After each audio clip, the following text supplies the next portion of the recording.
राधे राधे दोस्तों। क्या कभी आपने यह सोचा है कि आप ईश्वर की भक्ति जो आप करते हैं वो सच्ची है या झूठी? किस तरीके से हम ईश्वर की भक्ति करें जिससे भगवान प्रसन्न हो जाए, या हमारे अहंकार के सामने कोई चीज़ झुकती है क्या, या हमारा अहंकार किसी चीज़ के सामने झुकता है? चलिए इस आज की वीडियो में हम इन बातों को समझते हैं भगवत गीता के श्लोकों के द्वारा। आज हम अध्याय 1 श्लोक 1 और 2 को सुनेंगे और समझेंगे इन प्रश्नों को। तो आज से हम भगवत गीता के श्लोकों और अध्यायों को शुरू करने जा रहे हैं, तो अपने एक दोस्त के साथ इसे शेयर करें। अध्याय 1 कुरुक्षेत्र के युद्ध स्थल में सैन्य निरीक्षण। शक्तिशाली योद्धा अर्जुन युद्धभिमुख विपक्षी सेनाओं में अपने निकट संबंधियों, शिक्षकों तथा मित्रों को युद्ध में अपना अपना जीवन उत्सर्ग करने के लिए उद्यत देखता है। वह शोक तथा करुणा से अभिभूत होकर अपनी शक्ति खो देता है। उसका मन मोहग्रस्त हो जाता है और वह युद्ध करने में बिल्कुल भी मन नहीं रखता, अपने संकल्प को त्याग देता है। इस पहले अध्याय में हम अर्जुन का मोहग्रस्त हो जाना और भगवान श्री कृष्ण का उनको उपदेश देना शुरू करना देखेंगे। तो कुरुक्षेत्र के युद्ध स्थल में क्या क्या होता है, क्या क्या आरंभ होता है, वो हम देखेंगे। धर्मक्षेत्र कुरुक्षेत्र संवेतायुयुत्स्व मामाक पांडवश्वे किम कुर्वन् संजय।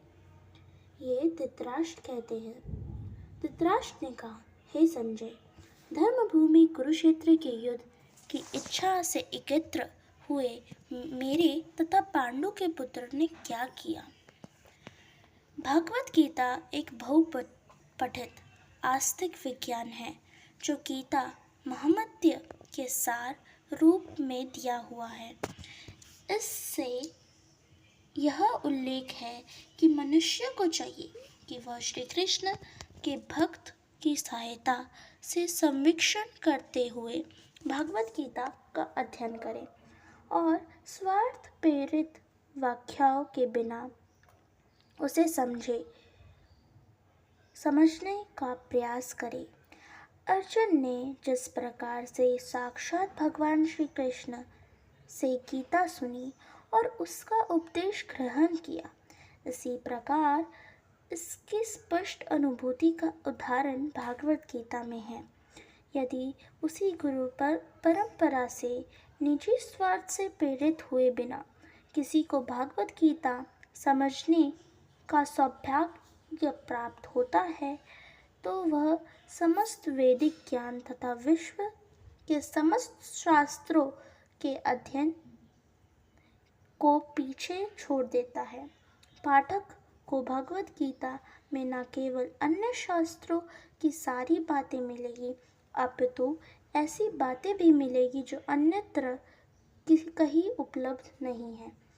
यही गीता का विशिष्ट मानदंड है।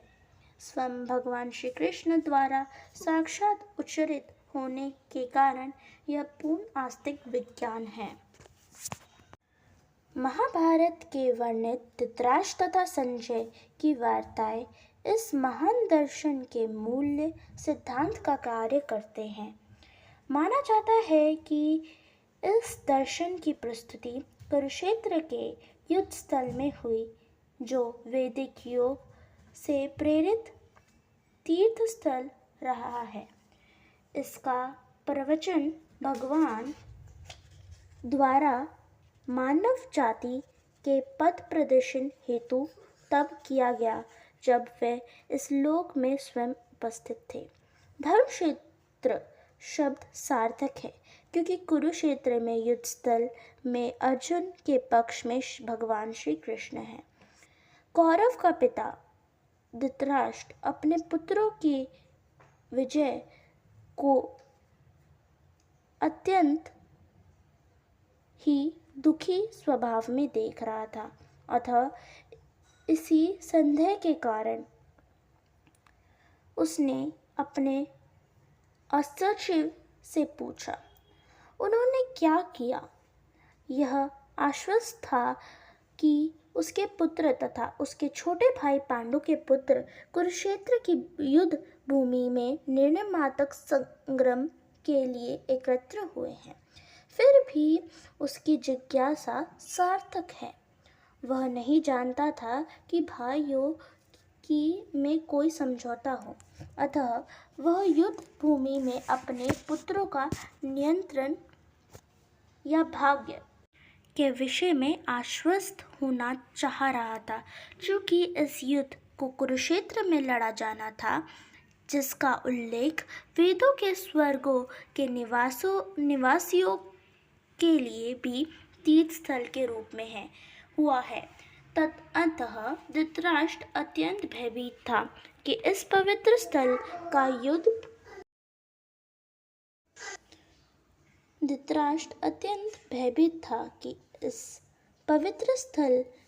का युद्ध में परिणाम पर ना जाने कैसा प्रभाव पड़ेगा।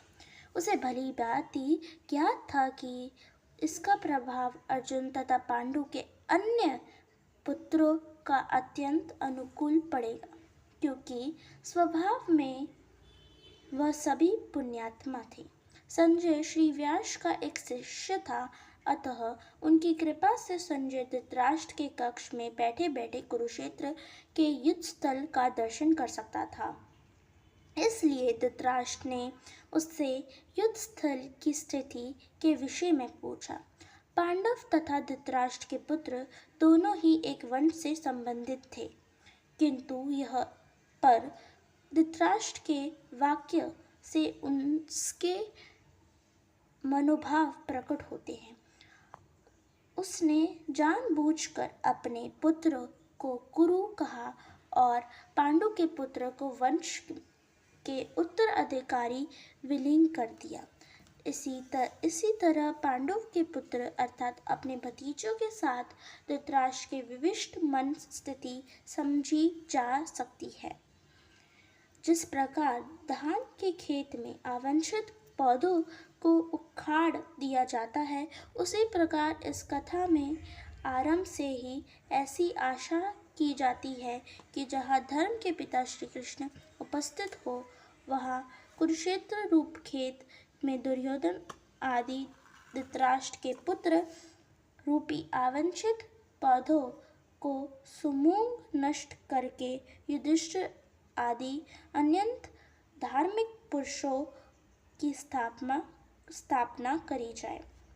यह धर्म क्षेत्र तथा कुरुक्षेत्र शब्दों की उनकी ऐतिहासिक तथा वैदिक महानता से अतिरिक्त यही सार्थकता है।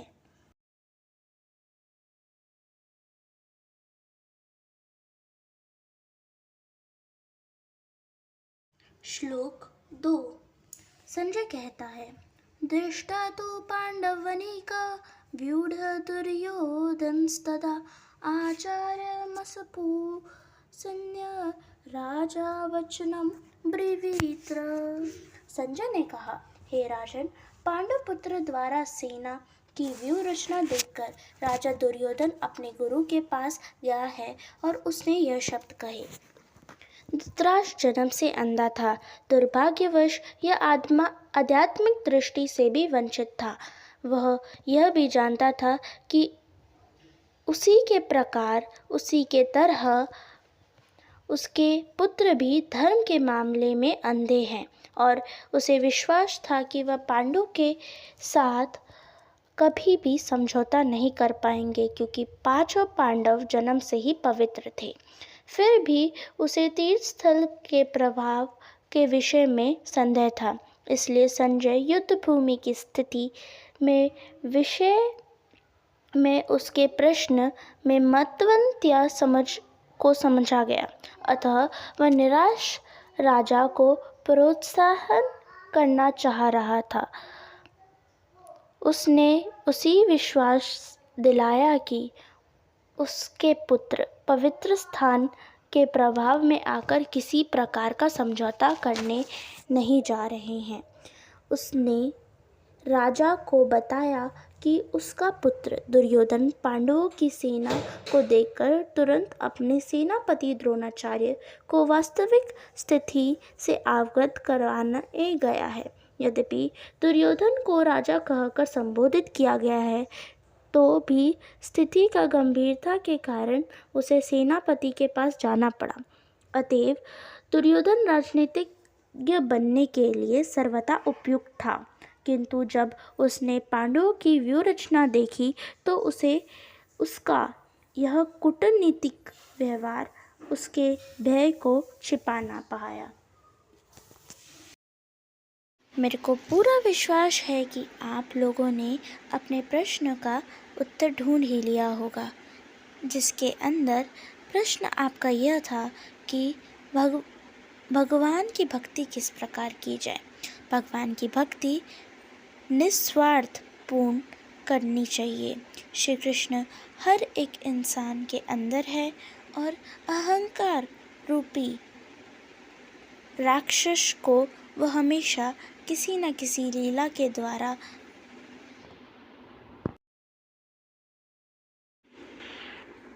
उस अहंकार को चूर चूर कर ही देते हैं। इसलिए भक्त वत्सल भगवान श्री कृष्ण की जय। अगर आप सभी को हमारी यह वीडियो अच्छी लगे तो हमें कमेंट बॉक्स में राधे राधे लिखकर बताइएगा और प्रोत्साहित करिएगा। धन्यवाद।